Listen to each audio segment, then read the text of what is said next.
Jokowi dan sakit gedabrus yang tak ada obatnya.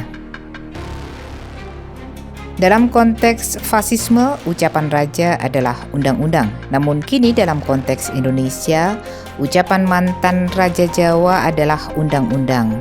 Luar biasa.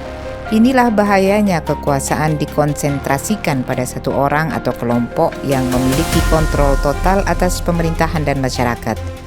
Keputusan penting seringkali dibuat berdasarkan keinginan penguasa, bukan melalui proses demokratis atau berdasarkan hukum.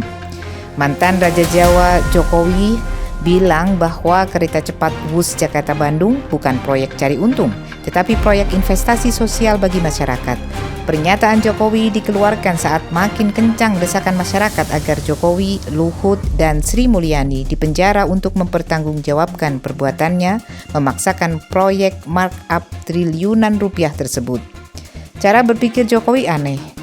Gagasannya nyeleneh, mengada-ada. Jika diingatkan cuek, arogan, semaunya, dan tak peduli masukan orang lain. Tabiat Jokowi yang di luar kelaziman sudah terjadi sejak dia menjabat wali kota Surakarta, yaitu membuat jembatan penyeberangan dari Terminal Tirtonadi ke Stasiun Balapan. DPRD menolak karena faktor kebutuhan dan keamanan.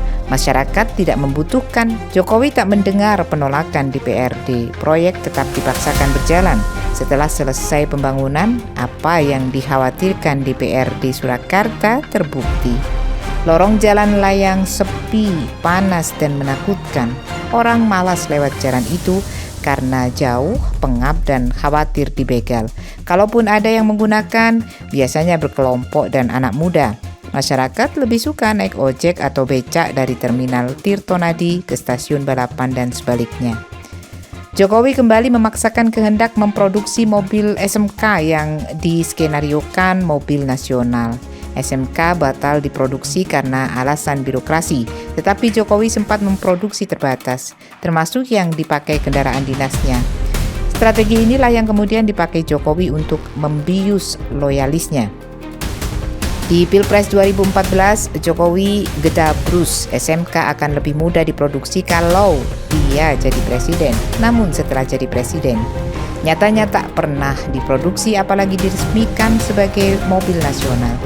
Publik terus menagih, saking terdesaknya, Jokowi bilang sudah ada yang pesan 6.000 unit. Sampai Jokowi lengser, SMK tak pernah nongol di jalanan.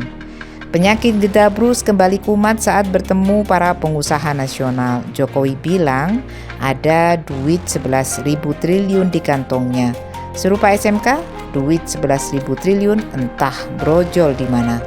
Paling fenomenal adalah pembangunan IKN di Penajam Pasir Utara, Kalimantan Timur.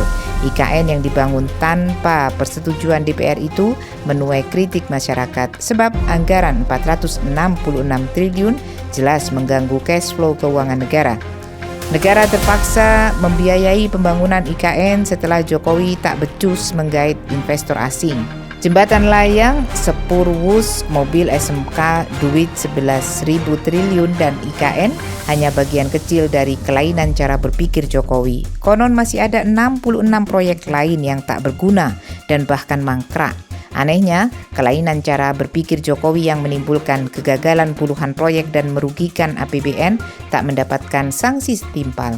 Jokowi bebas gedabrus berbuat apa saja, tak pernah ada kontrol apalagi sanksi. Publik mencatat, Jokowi jika berbicara sering berbohong, jika berjanji selalu ingkar, jika diberi amanah pilih berkhianat. Entah mengapa, Jokowi mendapat privilege seperti itu. Apa kelebihan Jokowi? Apa jasa Jokowi buat negeri ini dan mana pembelaan Jokowi terhadap negeri ini? Bahkan ada yang meragukan nasionalisme Jokowi. Pemimpin itu harus jujur, adil, amanah, dan bisa dipercaya.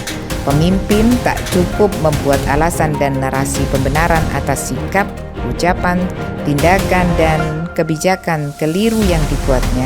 Jika melakukan kesalahan, ia harus diberi sanksi.